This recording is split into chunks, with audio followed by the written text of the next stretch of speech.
Shalom shalom. Ni Jamaicano muri Home Flavor TV. Tuachari kuri pamoja festival. Na wabyikonza kubazanira abaririmbyi benshi mukunda kubona mu television, mukunda kubona mu YouTube. Ariko unawuzi ndakuzaniye ivyukora biransiga dore muzu ibitwenge akiri ndirimbo yanje. Yes, uyu bamwita Maya. Karibu cyane. Merci murakoze. Performance yawe yari meze neza cyane. Wabonye gute public kuna kwakiriye? Nukuri vraiment hari umutima wo gushimira Imana, wo kunezererwa Imana, byanyoheye cyane. Ni byari ibintu bigoye cyane kuko ari gihe ugenda nk'ahantu kuririmba kumva umenga abantu bakiri. Ariko hari ikintu vraiment abantu bari ngaha barashaka gushimira Imana, barashaka. Tukumenyereye mu ndirimbo nyinshi uri kumwe na Fabrice. Kubera iki wowe nyene mu Burundi?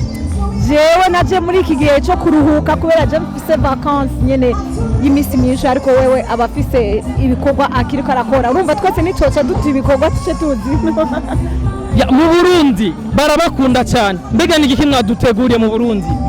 Mu Burundi ebana turabandanya dukora indirimbo, dukora ibintu byinshi online.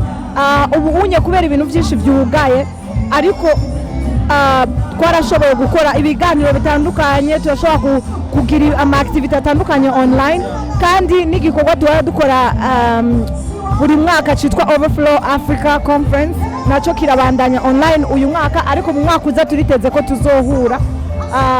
Ego indirimbo nshasha, ikorwa nshasha, ibiganiro kuri HM Africa TV, Fabrice Nzeyimana kuri YouTube, ayo masheni yose tubafitiye ibintu byinshi byiza. Ya ndanezerewe cyane Maya.